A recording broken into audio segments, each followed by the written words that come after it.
네, 안녕하세요. 테슬라 투자로 은퇴하기 아트런TV입니다.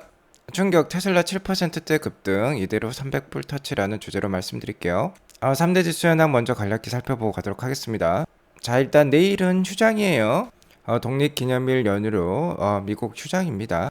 그리고 오늘 장은 이에 따라서 오후 1시에 조기 폐장했어요. 미국 시간 기준으로. 자, 거래 자체가 많지 않았겠죠. 그러면서 강보합권 마감에 그쳤다라고 볼 수 있겠는데요. 그래도 장 막판에 이렇게 말아 올리는 모습을 미국 증시가 보여주었습니다. 자, 이는 오늘 테슬라가 투심을 떠받쳤기 때문이에요. 테슬라는 2분기 인도량 46만 6천 대를 발표하면서 예상치였던 44만 6천 대를 거의 2만 대 이상 뛰어넘는 그런 강력한 모습을 보여주었죠. 그러면서 테슬라가 안 그래도 시가총액 큰데 6.9%나 급등을 해버렸어요. 그리고 이에 더불어서 리비안 역시 예상보다 높은 3분기 인도량을 발표를 했습니다. 리비안 입장에서는 3분기였어요. 자, 이러면서 리비안이 17%나 또 폭등을 했습니다. 자, 이 두 개 주식의 좋은 인도량 발표가 전기차 주식의 호조로 이어졌어요. 그러면서 오늘 나스닥 위주의 좀 상승이 일어났다라고 볼 수 있겠습니다. 자, 이번 주 주목할 지표로는 이번 주 7일 금요일에 나오는 고용 지표가 중요하다라고 볼 수 있겠어요. 이번 달에는 7월 26일에 연준 FOMC 회의가 있는데요. 현재는 금리 인상 확률이 높은 상황입니다. 하지만 고용 지표가 좀 둔화되는 모습이 나온다고 하면은 그 확률이 좀 떨어질 수 있겠죠. 그리고 이번 주 5일 정도에 나오는 지난달 FOMC 회의 의사록 역시 주목할 만한 대상일 것 같아요. 물론 이미 많은 내용들을 투자자들이 알고 있기 때문에 고용 지표보다는 좀 덜 중요할 수도 있겠습니다. 그리고 오늘 발표되었던 중요한 매크로 지표로는 PMI 지수, 구매 관리자 지수가 되겠죠. 자, 오늘은 제조 PMI가 발표가 되었는데 이게 좀 부진했어요. S&P 글로벌 기준으로는 전월 대비 좀 하락한 46.3이 나왔고 ISM 제조업 지수 역시 전월 대비 하락한 46이 나왔습니다. 이는 뭐 최근 3년간 가장 낮은 수치라고 해요. 제조업은 아직까지 역시 그렇게 좋지는 않다라는 것을 확인할 수 있는데요. 다만 전기차는 다른 것 같습니다. 테슬라와 리비안이 인도량 호조를 보여주듯이 같은 제조업이라도 온도 차이가 있다라는 것이죠. 자, 이에 따라서 투자자들은 큰 동요는 없었어요. 미국에서 테크 애널리스트로 유명한 웨드부시의 댄 아이브스 역시 테슬라의 차량 가격 인하는 현명한 선택이었고 특히 중국 시장에서 큰 성과를 냈다라고 하면서 크게 축하를 해주고 있습니다. 테슬라와 전기차로 투심이 몰려서인지 오늘 빅테크주는 모두 하락을 보여주었어요. 아무래도 1시에 조기 폐장하면서 거래량이 많지 않은 가운데 수급이 전기차로 많이 쏠린 것 같습니다. 이대로 AI에서 전기차로 주도주가 전환이 될까요? 향후 귀추가 주목이 된다라고 볼 수 있겠죠. 10년물 국채 금리는 여전히 3.8%는 높은 수준에서 계속 놓여 있습니다. 하지만 4%대까지 올라가기는 쉽지 않아 보입니다. 자, 그리고 유가는 70불대에서 계속해서 안정적인 흐름 보여주고 있습니다. 자, 오늘 맵이 좀 바뀌었어요. 전에는 헬스케어가 이쪽에 있었는데 컨슈머 시클리컬이랑 좀 자리를 바꿨습니다. 자, 훨씬 더 보기 좋아진 것 같아요. 이렇게 큰 네모 박스가 이제 나스닥 기술주 성장주라고 보시면 되겠어요. 자, 그리고 이 오른쪽 상단에 경기 방어주들, 그러니까 필수 소비자와 헬스케어가 이제 위치했다라고 볼 수 있겠습니다. 자, 이 경기 방어주를 제외하고는 나머지 이렇게 니은자 모양으로 있는 거는 대부분 경기에 민감한 주식들이라고 볼 수 있겠죠. 아래쪽은 이제 가치주라고 볼 수 있겠고 이쪽이 성장주라고 보시면 되겠습니다. 자, 오늘은 헬스케어가 좀 빠지는 모습을 보여주었고 빅테크들이 좀 빠지는 모습 보여주었어요. 다만 전반적으로 뭐 금융이라든지 테슬라라든지 반도체는 괜찮았습니다. 특히 오늘 테슬라가 6.89%나 오르면서 시장을 상승세로 좀 이끌었다라고 볼 수 있겠어요. 테슬라와 전기차 주식의 상승에 따라서 오늘도 반등을 보여준 나스닥입니다. 그러면서 13,800을 또 뚫어내는 좋은 모습 보여주었어요. 일단은 가장 최근 정고점이 13,864이기 때문에 이를 좀 뛰어넘을 수 있는 모습 나오면 좋을 것 같고요. 오늘 PMI 지수가 낮게 나왔습니다만은 이미 주가는 이렇게 크게 올라가고 있는 모습을 보니까 향후 PMI 지수가 좋아질 것이 예상이 되고요. 최근 매크로 지표가 꽤 괜찮았죠. 물가는 낮아지면서 미국 소비자들의 기대 심리는 계속 높아지고 있습니다.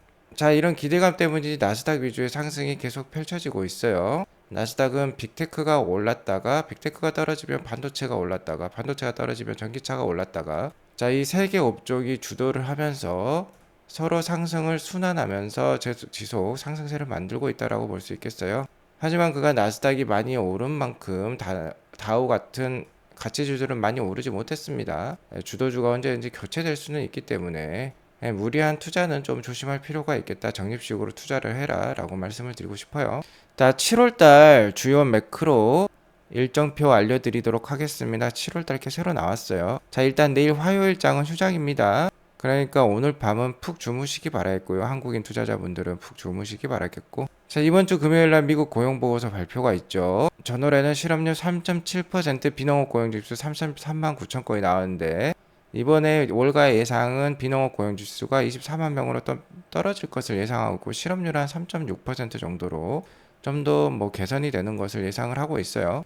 실업률은 내려가고 고용지수도 내려간다라고 하면 어느 정도 상보적인 모습이 나오기 때문에 시장에 그렇게 큰 영향은 안 끼칠 수도 있을 것 같습니다. 아무튼 고용지수가 그래도 좀 떨어진다는 건 나쁜 것은 아니겠죠. 자, 그리고 12일에는 미국 CPI 지수 발표가 있어요. 전월에 4%대가 나왔었죠. 자, PC 지수도 3.8%대가 전월에 나왔었기 때문에 CPI 지수도 3%대가 좀 나오기를 기대를 해보겠고요. 자, 7월 19일에는 바이오로 테슬라 2분기 실적 발표가 있습니다. 우리 시간으로는 7월 20일 아침 한 6시경이 될 것 같아요. 일단 인도량이 46만 6천 대로 좋게 나왔기 때문에 기대가 되는 2분기 실적 발표가 되겠습니다. 특히 모델 SX도 전분기 대비 80%나 늘었었죠. 그러니까 좀 기대가 되겠다라고 말씀을 드릴 수 있을 것 같고요. FOMC 금리 발표는 7월 26일에 있어요. 그리고 7월 28일에 미국 PC 지수 발표가 있겠습니다.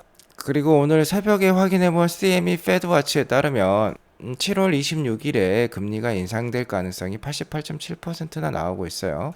자, 어제 대비해서도 한 3%포인트 정도 올라갔습니다. 아직까지는 거의 확실시되는 분위기예요. 금리 인상. 그리고 나머지 9월 20일, 11월 1일, 12월 13일 이렇게 가더라도 지금 한 차례 정도 금리 인상이 더 될 것 같다라는 가능성이 높은 상황이죠. 자, 시장은 연내 한 차례 금리 인상 예상하고 있다라는 겁니다. 자, 그러니까 저희 구독자님들도 연내 한 차례 정도 금리 인상이 더 있겠구나라는 것은 인식을 해두실 필요가 있을 것 같아요.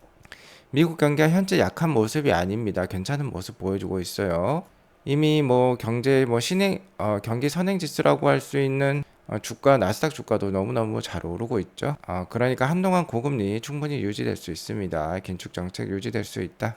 빠르면 내년 5월에서야 금리 인하가 돌입할 수 있겠다라는 것은 염두에 두시기 바라겠습니다. 아무튼 테슬라의 인도량 발표에서도 알 수 있지만 계속해서 그렇게 경기에 민감한 업종들이 좋은 실적을 보여준다면요, 이러한 고금리 상황에서도 주가가 어느 정도 반등할 수 있다라는 것을 지금 여실히 보여주고 있는 것 같아요. 자, 테슬라의 일봉 차트를 보겠습니다. 오늘 6.9% 오른 279.81불로 마감을 했어요. 장중에 284불도 찍었습니다. 윗꼬리가 길게 달리긴 했지만 오늘 갭 상승이 나왔죠. 거의 한 250불 때부터 280불 때까지 한 30불 정도 한 번에 올라 버렸으니까 강력한 모습을 보여줬다라고 볼 수 있겠어요. 자, 이러한 상승을 보니까 역시 제가 인도량 발표가 주가의 분수령이 될 것이다 말씀드렸는데 좋은 인도량이 나오니까 이렇게 급하게 뛰는 모습 다시 한번 확인할 수 있고, 자, 이제는 정말 245불 장기 이평선이 놓여있는 이 401선, 571선이 놓여있는 이 245불에서 250불대 강력한 지지 라인이 되었다라고 볼 수 있겠습니다. 이제 테슬라는 300불을 향해 가는 것이죠. 물론 주가의 단기적인 앞날은 저 역시 장담할 수 없습니다. 하지만 실적이 발표될 한 7월, 우리 시간 7월 20일까지는요, 계속해서 어느 정도 반등권 이어질 것으로 판단이 됩니다. 다만 이 300불대 놓여있는 이 상단 추세선이라고 볼 수 있겠죠. 이 추세선이 너무나도 강력해요. 테슬라가 3번이나 뚫으려고 노력했지만 뚫을 수가 없었던 통곡의 벽이었습니다. 그렇기 때문에 300불을 뛰어넘더라도요, 좀 쉬어가는 흐름 나올 수 있다는 것은 염두에 두실 필요가 있겠어요. 아무튼 이 300불을 강력하게 뚫어낼 수만 있다면 지난 2년간의 이 긴 하락 추세를 마무리하고요, 새로운 상승 추세로 전환이 되는 테슬라를 만나볼 수도 있을 것 같습니다. 아무튼 오늘 장을 종목별로 좀 더 자세히 알아보면요, 전기차 주식들이 주도했던 장이라고 볼 수 있을 것 같고요, 그간에 잘 못 올랐던 나스닥 중소형주라고 볼 수 있겠죠. 푸보, 오픈, 바이드, 로블록스, 레모네이드 이런 주식들이 보이네요. 이런 중소형주도 오늘 크게 오른 하루였다라고 볼 수 있겠어요. 보시면 리비안, 루시드, 테슬라, 샤오펑, 니오가 적게는 3%부터 많게는 17%까지 오르면서 전기차 주식이 오늘 주도를 했습니다. 반면에 빅테크들 애플, 마이크로소프트, 메타, 아마존 이런 주식들은 오늘 하락을 보여주었어요. 그렇기 때문에 그간 빅테크 주도주에서 중소형주로 넘어가느냐 아니면 전기차 주식으로 넘어가느냐 하는 그런 갈림길에 또 있는 것도 같습니다. 주식 투자에 참고하시기 바라겠고요. 어쨌든 오늘 이러한 전기차 주식들의 상승은요, 테슬라의 인도량 발표가 이끌어냈다라고 볼 수 있겠습니다. 테슬라는 전분기 대비 10%, 전년 동기 대비 거의 80%, 그리고 모델 SX가 전분기 대비 80% 정도 성장을 보여주면서 기간 컨센서스를 4.3%나 비트를 보여주었어요. 그러면서 이러한 모습을 연출했다라고 볼 수 있겠습니다. 자, 그럼 앞으로가 중요할 건데요. 이번에 거의 47만 대 가까이 인도를 했죠. 47만 대에다가 곱하기 4를 하게 되면 190만 대가 넘습니다. 거의 200만 대 이제 가까운 거죠. 그러니까 이제 테슬라는 연간에 200만 대까지 판매할 수 있는 그런 회사가 되었다라고 볼 수 있겠습니다. 자, 연간 200만 대에서 220만 대를 판다라는 거는요, 벤츠와 BMW를 이제 넘어설 수 있다라는 거예요. 벤츠랑 BMW가 연간 한 200에서 220만 대 정도 팝니다. 자, 벤츠와 BMW와 테슬라의 차이점은 테슬라는 오로지 전기차로만 200만 대를 달성했다라는 거고요. 벤츠, BMW는 아직도 거의 한 8, 90%가 내연기관이겠죠. 그렇기 때문에 성장성에서 아주 큰 차이가 있다라는 겁니다. 벤츠, BMW는 200에서 220만 대에서 더 올라갈 수 없는 럭셔리 브랜드예요. 하지만 테슬라는 럭셔리 브랜드에 지금 속해 있습니다만 200에서 220만 대 그치는 게 아니라 1000만 대, 2000만 대까지도 갈 수 있는 회사라는 거죠. 자, 이 테슬라랑 벤츠랑 BMW에서 투자를 해야 된다면 어디에 투자해야 되겠습니까? 당연히 테슬라에 투자를 해야겠죠. 자, 아무튼 이번에 인도량 발표가 벤츠, BMW와 흡사한 모습을 보여주면서 이제 내연기관과 직접적으로 경쟁하는 그런 자동차 브랜드가 되었다고 볼 수 있겠어요. 전기차 내에서만 이제 경쟁하는 게 아니라는 뜻입니다. 자, 그리고 익스포넨셜 그로스 이렇게 어마무시한 성장을 보여주고 있어요. TTM 그러니까 12개월 기준으로 이렇게 인도량을 뽑아 보았을 때 최근 2018년 이후부터는 급속도의 성장세 보여주고 있습니다. 특히 2020년에 모델 Y가 본격적으로 판매가 되면서 그 성장 폭이 어마무시하게 늘어나고 있죠. 자, 이러한 성장은 하반기나 내년에도 지속이 될 예정에 있습니다. 자, 그 이유는 새로운 모델들 출시를 앞두고 있기 때문이에요. 자, 현재 모델 3보다 모델 Y가 더 많이 팔리고 있습니다. 가격대로 보면 모델 3가 더 많이 팔려야 되겠죠. 모델 3가 모델 Y보다 한 1,500만에서 2,000만 원 정도 싸기 때문에 솔직히 모델 3가 더 팔리려면 더 팔려야 돼요. 하지만 모델 3가 2017년에 출시가 되었기 때문에 상당히 이제 오래되었습니다. 벌써 한 거의 7년 차의 모델이 되어 가기 때문에 새로운 모델이 필요했어요. 그러면서 모델 3 하이랜드라는 모델 3 신형 모델이 이제 출시를 앞두고 있죠. 하반기에 나올 건데요. 자, 이에 더불어서 여기 카모플라주 여기 모델이 하나 보입니다. 이렇게 각진 모습이죠. 여기에 사이버 트럭도 있어요. 자, 사이버 트럭과 함께 모델 3 하이랜드가 지금 뉴질랜드에서 윈터 테스트를 하고 있어요.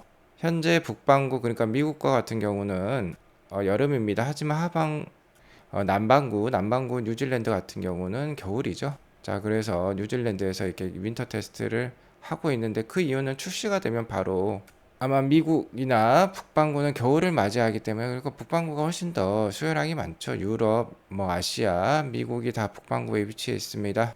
중국 역시 마찬가지로 그렇기 때문에 이런 남반구에서 지금 윈터 테스트를 한다라고 볼 수 있겠어요. 어쨌든 하반기에 하이랜드랑 사이버 트럭이 나오게 되면 사이버 트럭도 지금 윈터 테스트 하고 있는 거예요.